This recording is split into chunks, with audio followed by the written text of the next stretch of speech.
Tercer bloque de este de la A a la Z. Estábamos charlando de política recién con Arabela Carreras, de estas cosas que nos gusta mucho de seguir, cómo se van armando los partidos y demás. Y ella tiene mucho que ver en el desarrollo de lo que es el armado de Juntos Somos Río Negro.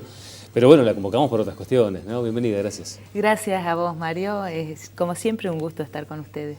Bueno, hoy un desembarco fuerte que ya venía dándose en la línea sur y se dio ahora con la región andina con el tema de la presentación del Plan Castelo. Un poco para brindar seguridades, tranquilidades frente a lo que va a ser el tratamiento legislativo, que es la parte que le va a tocar a ustedes, ¿no? De debatir y aprobar eventualmente este ambicioso plan de obras, ¿no? Que Nobleza Obliga viene de la mano de una emisión de deuda también, que es lo que objeta una parte de la opinión pública. Bueno, están trabajando duro para que eso se concrete, ¿no? Sí, nosotros vinimos, te cuento un poquito el proceso, que esto ya casi es la etapa final del proceso. Venimos discutiéndolo con legisladores, tanto del oficialismo como de la oposición, también con el amplio arco político de los intendentes, es decir, con todas las miradas, con todas las perspectivas, tanto regionales como partidarias. Y bueno, nos quedaba un poquito, ya una vez definido el listado de obras, porque esta primera etapa de un importantísimo listado tuvimos que reducir, por supuesto, limitados por la capacidad de endeudamiento que tiene la provincia. Entonces, una vez que logramos con intendentes y legisladores y, por supuesto, los ministros, definir el listado de obras, ya estamos recorriendo el territorio en las distintas regiones para contar un poquito qué obras son las que le tocan a cada región, cuál es la perspectiva de desarrollo del conjunto de la provincia y también explicar de qué se trata la emisión de deuda y cómo está previsto afrontarla. Esto puede cumplir dos funciones, algunas técnicas, que es la que primero se luce, que es saber qué le sirve a cada municipio de lo que está contemplado para sí en el Plan Castelo.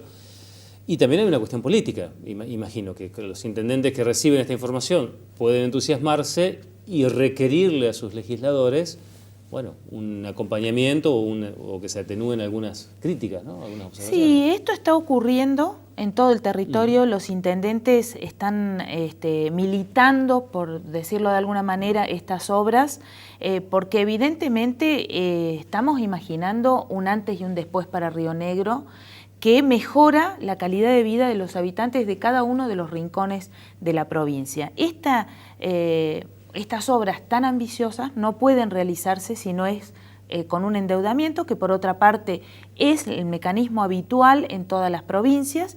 Y claro, nosotros, por ejemplo, en nuestra ciudad tenemos 9 legisladores, 5 de los cuales somos de Juntos Somos Río Negro, y hay otros legisladores que tendrán que tomar decisiones respecto de obras concretas, es decir sí o no al endeudamiento, es decir sí o no, por ejemplo, al Parque Tecnológico Industrial o al Centro de Convenciones, de Congresos y Convenciones, que tantos años llevamos los barilochenses demandando su construcción. Entonces, allí está el desafío de encontrar para la oposición los argumentos necesarios para acompañar, porque es muy difícil oponerse a un gasoducto para la línea sur, a la ampliación de zonas de riego en el Valle Medio, a el mejoramiento del sistema eléctrico y de la producción de energía eléctrica en todo el territorio de la provincia, etc. Entonces, poder decir que sí con los argumentos, sacarse todas las dudas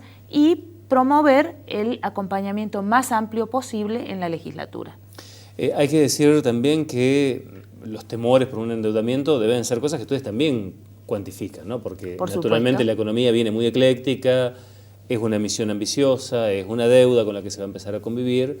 Ustedes esto también lo sopesan, digo, no es solamente que la oposición debe resolver esto, ustedes también deben considerar la otra parte, ¿no? Sí, nosotros lo hemos considerado y muy interesante el planteo. Te cuento dos cuestiones. Por un lado, hay un contexto nacional, económico, desfavorable, con una caída de la actividad económica, y esto repercute tanto en el bolsillo de cada uno de los habitantes de nuestra nación y de nuestra provincia, como en los ingresos provinciales. Es decir, estamos decreciendo nuestra capacidad de obra, de acción, con los recursos que estamos obteniendo. Frente a esto, hemos decidido reactivar la actividad económica. Para reactivarla necesitamos sobre todo inyectar dinero en obra pública.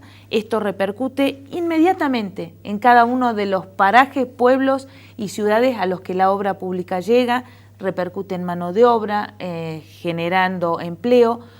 Por supuesto los corralones, hasta el kiosco se ve beneficiado con esta actividad. Eso mejora la capacidad de recaudación de la provincia y se genera un círculo virtuoso. Pero al margen de esto, muchas de las obras tienen previsto el repago por sí mismas. Por ejemplo, el Parque Tecnológico Industrial, en un plazo corto, alrededor de 3 años, ya estaría generando ingresos que permitirían pagar la deuda generada con la construcción de ese parque. Teóricamente. Totalmente, pagaría la deuda. Entendamos que la deuda que se contrae va a un fideicomiso. Esto, por allí los que no sabemos mucho de economía, se trata de un fondo que no puede ser utilizado con otros fines que no sean las obras previstas por la ley. Es un fondo muy controlado, de manera que no se puede pagar sueldos, no puede ir a gastos corrientes, y este fideicomiso iría financiando las distintas obras en todo el territorio de la provincia. Y a su vez, muchas de estas obras, como por ejemplo las obras de generación de energía eléctrica o el parque industrial, producen enseguida ganancias que permiten ir pagando la deuda. Entonces, allí tendríamos una tranquilidad, que por un lado hay obras que se pagan solas, otras obras como las obras viales, estamos pensando en caminos, en construcción y mejoramiento de pavimento en toda la provincia, las obras viales no tienen retorno. Digamos, el retorno que se obtiene es porque al mejorar la actividad económica que circula por estas rutas... Sí, hay obras que hacen a la calidad de vida y... Por supuesto. La cuestión económica va por otro lado, ¿no? No, y también a poder extraer las mercaderías que vayamos produciendo. Claro. El parque industrial necesita que la Ruta 23 esté terminada y que el puerto de San Antonio Oeste sea mejorado para poder, a través de nuestro puerto, exportar nuestras producciones. Hoy justo coincidió que los 3 municipios que podrían estar más involucrados no estuvo ninguno de los jefes de comunales, o sea, no estaba ni Genuso ni Rojas, al menos la parte que yo estuve ahí en la Sala Cornelio no estaba ni Rojas ni Genuso, porque sabíamos que no estaba en Bariloche, ni Pogliano. Después llegaron, ¿cómo fue? Estaban sus equipos, ¿no? Estaban sus equipos, con Pogliano nos vimos esta mañana, tempranito estuvimos en el Bolsón, también realizando algunas actividades allí con el gobernador, inauguramos un jardín de infantes y conversamos bastante sobre esto. Lo que ocurre es que las actividades en el Bolsón se superponían parcialmente con la presentación del Plan Castelo aquí. Por eso, en algún momento se había anunciado formalmente que iba a estar. No llegó, y de hecho yo llegué tarde, llegué casi 1 hora tarde porque veníamos viajando. Y a Rojas lo vi más tarde en el acto del Banco Patagonia, no observé que no hubiera estado En el caso temprano. de Rojas es particular porque hace unos días hubo sectores de la oposición de Dinahuapi que le habían marcado que no veían a Dinahuapi incluido en el Plan Castelo. Después se nos ha explicado que hay un fondo que tiene que transformarse a contrapartida de proyectos de obras, o sea, con lo cual habría un fondo destinado a Dinahuapi, pero no hay obras todavía definidas. Claro, allí hay unas obras que define la provincia, claro, con este endeudamiento, y además la intención ha sido que cada municipio pueda también realizar sus obras dentro de la municipalidad y también las comisiones de fomento. Para ello la provincia reparte parte del dinero obtenido y esto, digamos, tiene beneficios porque los municipios obtienen tasas más bajas que las que obtendrían en un endeudamiento contraído por ellos mismos y también mejores plazos. Entonces son dineros que pueden utilizar en obras locales y que es muy conveniente la deuda para el municipio. Con lo cual no es que no está incluido Dinahuapi. No, ni están que incluidos. Se le dio ese rol de satélite de Bariloche, que de algún punto lo es, pero no... Sí, no, me parece que es empobrecer un poquito la mirada. El Plan Castelo no es que tiene una obra para cada municipio, claro, y una obra para cada paraje. Estamos hablando de grandes obras, por ejemplo, un gasoducto en la línea sur, que obviamente beneficiará a toda la región. Una línea de municipios. Totalmente, ¿no? Claro. más allá de que pase más cerca o más lejos que de un municipio, o un nodo de una estación de transferencia en los Menucos, cuestiones que hacen a una mirada estratégica sobre todo el territorio provincial, más allá de la mirada en cada localidad. Y aclaro lo siguiente, para que una localidad obtenga el dinero del que estamos hablando directo al municipio, debe adherir a la ley cada consejo deliberante. Entonces, de ese modo nos garantizamos el respaldo necesario, ¿no? Claro, esto es importante porque es como todo el recorrido legislativo, ¿no? Desde lo local a lo provincial. Porque de este modo le damos transparencia, le damos legitimidad y además tenemos que entender que es una deuda que contrae el municipio y por ello se requieren las mayorías específicas. En Bariloche 2/3 para poder ser aprobado. Ustedes suponen que, porque uno puede descansar en la mayoría que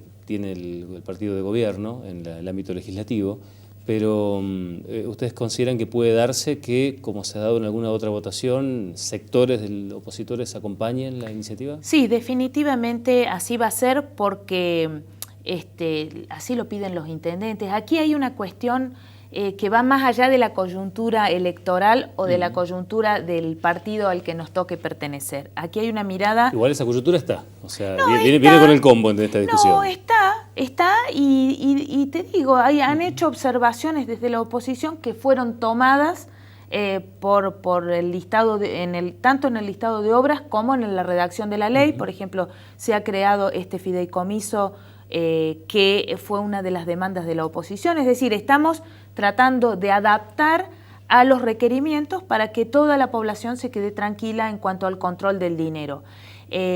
Yo sé que vamos a tener más apoyos que los oficialistas y también sé que va a ser difícil obtener apoyo de ciertos sectores duros de una oposición que, según mi perspectiva, es más intransigente y que bueno, no va a acompañar, ¿no? ¿No está en el listado de la ciudad judicial que en algún momento se pensó que era parte de esta serie de obras? Sí, te cuento lo siguiente. Hay un listado amplísimo de obras, más de 1.500 millones, tuvimos que reducirnos, 1.500 millones de dólares en obras para toda la provincia. La capacidad de endeudamiento de la provincia es limitada, así que tuvimos que reducir a 580 millones de dólares aproximadamente el monto total del endeudamiento y es por ello que evidentemente hubo que priorizar ciertas obras. En Bariloche se priorizó el Parque Tecnológico Industrial, que tiene prácticamente todos los proyectos listos para licitar. En julio estaríamos en condiciones de licitar las obras y también el centro de convenciones, que bueno, la verdad es que es una prioridad proveer de infraestructura para nuestra principal actividad económica, que es el turismo, ¿no? Gracias por haber aceptado la invitación. Muchas gracias a ustedes. Muy bien. Ahí entonces estábamos conversando con Arabela Carreras en el cierre de del Ala Z. Nos vamos a estar reencontrando el próximo miércoles. Gracias por acompañarnos. A descansar, que es tarde.